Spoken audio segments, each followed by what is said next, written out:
Good day everyone, I am Jennifer Eroseto and I am going to report about the Variable Competence Model. Variable Competence Model is proposed by Rudy Lees of 1984. According to him, many aspects of language and vocabulary are learned implicitly through exposure, word structure and form, collocations, word class, and certain extent meaning. This suggests that a great deal of exposure to a target language is necessary for learning. So this means that there are many ways on nga ang usa ka tawo maka-learn og language. This could be through exposure. Kanang ganing sa everyday life nato kanang makikomunikate sa atong isig ka tawo, or through studying. There are two categories of variable competence model. First is the product of language and the process of language. So let's start with the product of language. It is the planned and unplanned discourse previously where the user chooses to speak out of a source of general knowledge to provide automatic information or to speak meticulously, planning ahead what is to be said. That is the basic premise of the product part of the theory. So kaning category, either ang speaker will choose to speak gikan sa iyang own knowledge para maghatag siya information na gipangayo or also referred as unplanned discourse, or ang speaker kay very careful when answering, like kanang kabalo na siya sa unsay iyang answer, like nagplano na siya daan, or the planned discourse. Product or performance of language use comprises a continuum of discourse types ranging from entirely unplanned to entirely planned. The product refers to what the learner does with the language, the discourse which he helps to construct. The product or performance sa language nga gigamit is kay composed of series of exchanging of thoughts gikan sa unplanned to entirely unplanned. So ang product kay this refers to what the learner does unsay gibuhat sa learner sa language.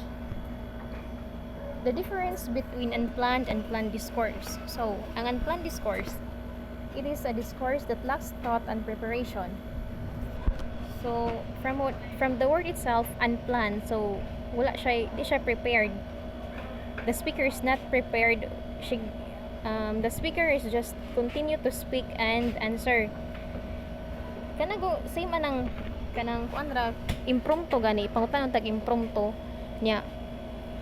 Ang atong tubag kay bis ra gud sa yun sa nato pagsabot ang pangutana or bis sa atong own knowledge ana ra siya nya. While planned discourse kay discourse that is being thought out prior to expression, it requires conscious thought and the opportunity to work out content and expression.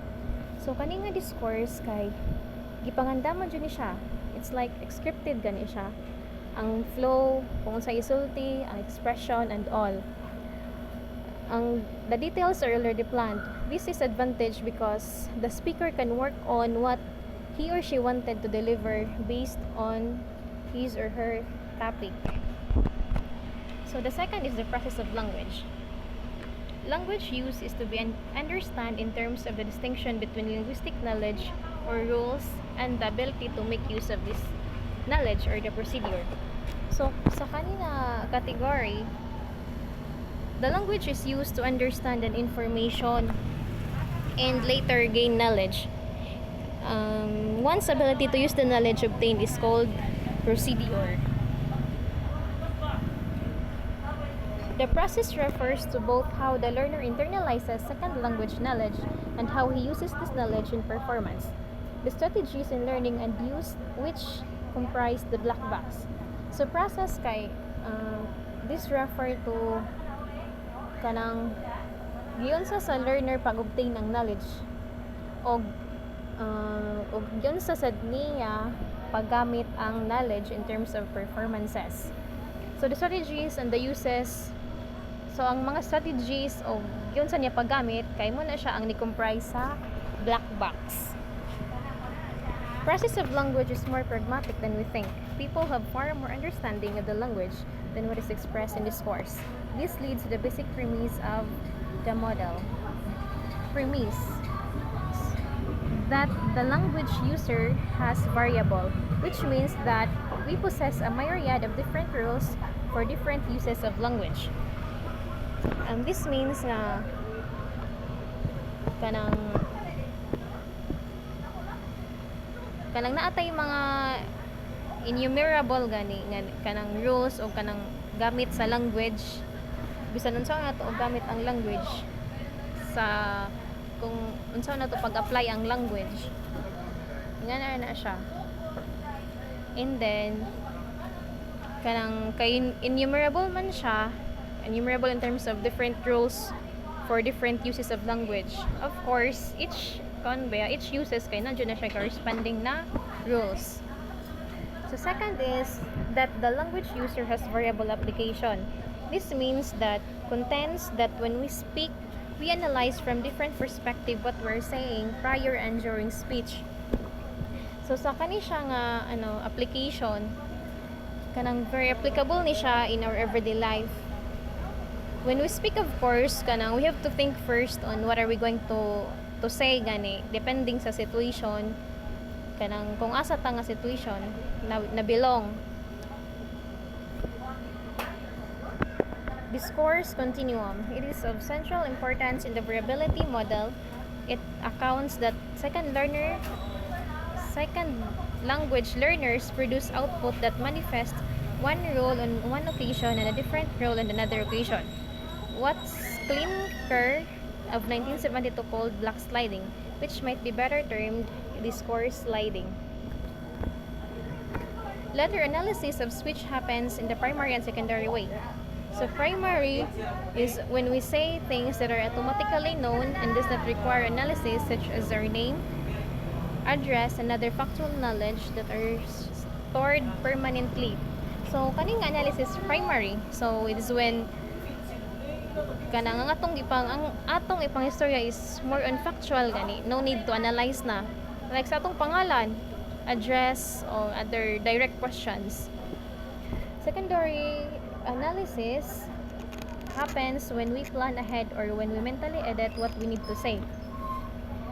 Kanang, have you ever tried kana gani na kay gustong isulti but then suddenly you realized nga it's not pleasing to say, so revise mo.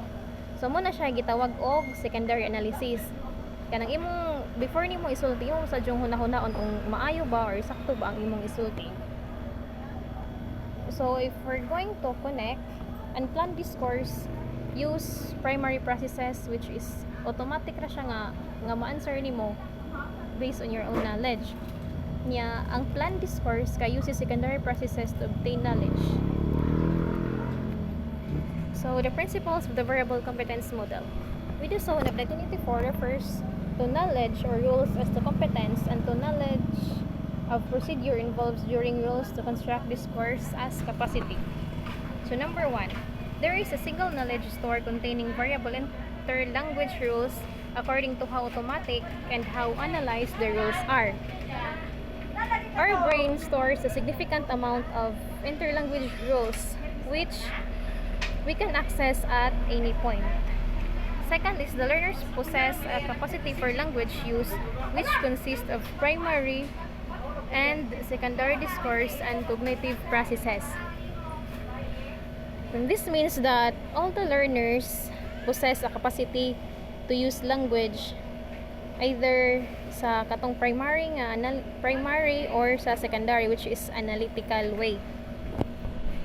So third is second language performance is variable as a result of whether utilized process employing and analyzed second language rules are utilized in unplanned discourse, or secondary processes employing analyzed second language rules are utilized in planned discourse. So medyo libog siya, no? Pero this means nga speech in second language is produced either kanang automatically or analytically. We decide whether we use the inter-language rules or not. So kita ra ang magbuot kung unsa itong gamiton, either katong primary or secondary. So number 4, development occurs as a result of, first is acquisition of new second language through participation in various types of discourse. New rules originate in the application of procedural knowledge and activation of second language, which initially exist in either non-automatic and analyzed form or in an analyzed form. So they can be used in unplanned discourse. Muna siya kanang This means nga more second language is produced as more discourse takes place. Hence, the more we talk, the more we learn. Oh, of course, kung sige tag panang pakigstorya sa kuan, dahan jud tag ma-learn, di ba? So, the more we learn in second language given the new rules that are learned through dialogues. So, usually man jud kaya naman kita maka-learn kung permitang makigstorya, di ba? So, the implications of variable competence model. So, first is the spread of rules along the interlanguage continuum from the careful towards the vernacular style and from simple to complex linguistic environment.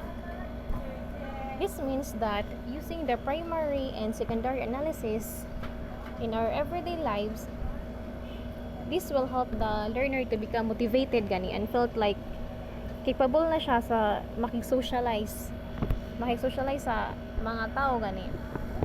And later, his learnings will become useful as he continue to live where communication and interacting is very important. Second is there is a need to make the interlanguage system more efficient by removing free variability. So, in order to become more efficient, the learner must remove some unnecessary factors nga kanang para niya dili helpful sa iyang way on learning. So third is stress the importance of matching the learning process with the type of instruction. So sa aning application dapat i-consider sad sa learner ang importance nga dapat ma-match pud ang process ug ang outcomes. So syempre kung naa kay kanang goal gani imo jud ang imo jung process kay dapat jud kanang mo-match pud sa unsay gusto nimong outcome. It is important to plan thoroughly para makabuti mo kung unsa ang imong goal. And that's all. Thank you.